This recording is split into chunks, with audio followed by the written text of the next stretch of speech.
तो हेलो दोस्तों, कैसे हो आप सभी। आप सभी का एक बार फिर से स्वागत है आपके अपने YouTube चैनल मन का दीप मनदीप में। तो चलिए वीडियो की शुरुआत करते हैं, आपसे कुछ ज्ञान की बात करते हैं। तो दोस्तों, क्या आपको पता है कि अपने प्रिय भगवान शंकर जी की ससुराल कहाँ है? नहीं पता? तो चलिए आज जानते हैं कि भगवान शंकर जी की ससुराल कहाँ है। तो भगवान शंकर जी की ससुराल के बारे में आज का वीडियो है दोस्तों।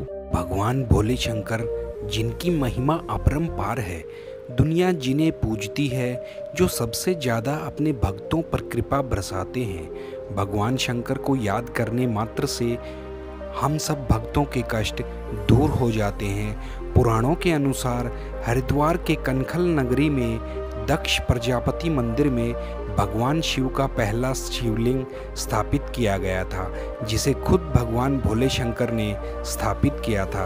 वैसे तो शिव हर जगह विद्यमान है, पर उनकी ससुराल में शिव की निराली महिमा है।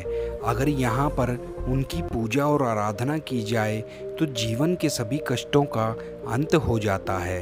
हिंदुओं का प्रमुख तीर्थ हरिद्वार है, प्रमुख तीर्थ स्थान हरिद्वार है, जहाँ सभी देवता साक्षात विराजते हैं। यहाँ कलयुग की प्रधान देवी माँ गंगा हैं, तो भगवान विष्णु और ब्रह्मा जी भी यहाँ विराजते हैं।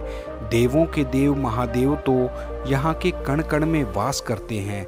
कैलाश के बाद अगर भोले शंकर का कोई निवास स्थान है तो वह है उन्हीं की ससुराल हरिद्वार की एक उपनगरी कनखल, जिसका वर्णन हमारे शास्त्रों और पुराणों में भी है।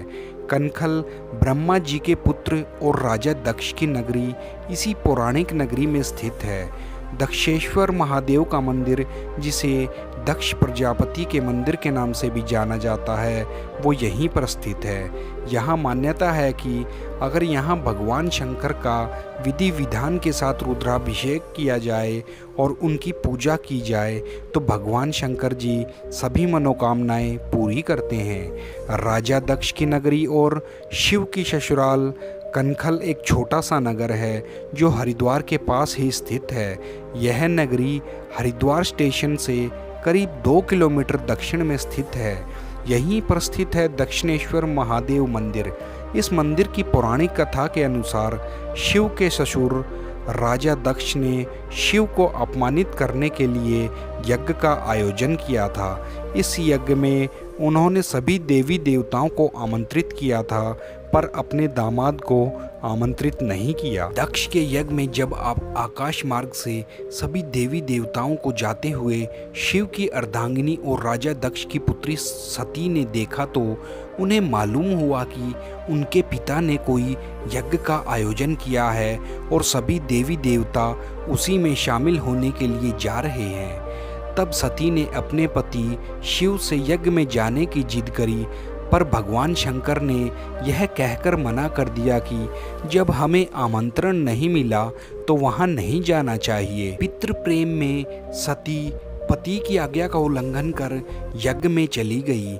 उनके वहां पहुंचने पर उन्होंने देखा कि सभी देवी देवताओं को यज्ञ में यथोस्थित स्थान पर जगह दी गई है, पर उनके पति की कोई जगह नहीं है और उनके पिता शिव के लिए अपमानजनक शब्दों का प्रयोग कर रहे हैं। यह सब सती से सहन नहीं हुआ और सती ने उसी यज्ञ कुंड में कूदकर अपने शरीर का त्याग कर दिया। सती के यज्ञ कुंड में खुद को दाह कर लेने का जब शिव को पता चला तो वह क्रोध से भर उठे और उन्होंने अपने गण वीरभद्र को दक्ष के यज्ञ को विध्वंस करने का आदेश दिया। शिव के आदेश पाते ही वीरभद्र ने यज्ञ विध्वंस करके राजा दक्ष का सिर धड़ से अलग कर दिया और उसे उसी यज्ञ कुंड में डाल दिया।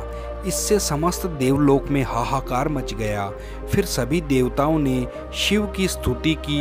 इसके बाद स्वयं ब्रह्मा जी ने शिव से दक्ष को समाधान देने का आग्रह किया, जिस पर शिव ने दक्ष को माफ तो कर दिया, पर उनके सामने यह संकट खड़ा हो गया कि दक्ष का सर तो यज्ञ कुंड में स्वाहा हो चुका है उन्हें जीवित कैसे किया जाए।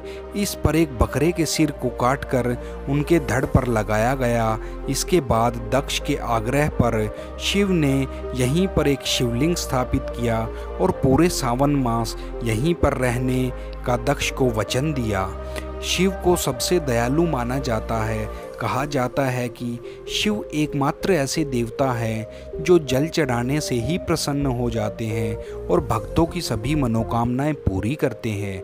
जिस तरह से शिव ने अहंकार में चूर राजा दक्ष को जीवन दान दिया और उनका उद्धार किया, उसी तरह से वह सभी भक्तों का उद्धार करते हैं। दक्ष मंदिर में प्रातः 5 बजे और शाम 8 बजे शिव की आरती होती है, लेकिन शाम की आरती सबसे प्रमुख होती है। आरती से पहले शिवलिंग श्रृंगार किया जाता है जो देखने में अलौकिक होता है, अलौकिक लगता है। मान्यता है कि जो भक्त लगातार 40 दिन तक भगवान भोलेनाथ को दूध, शहद अथवा घी के साथ बेलपत्र के साथ अभिषेक करते हैं तो भगवान शिव उनकी सभी मनोकामनाएं पूरी करते हैं।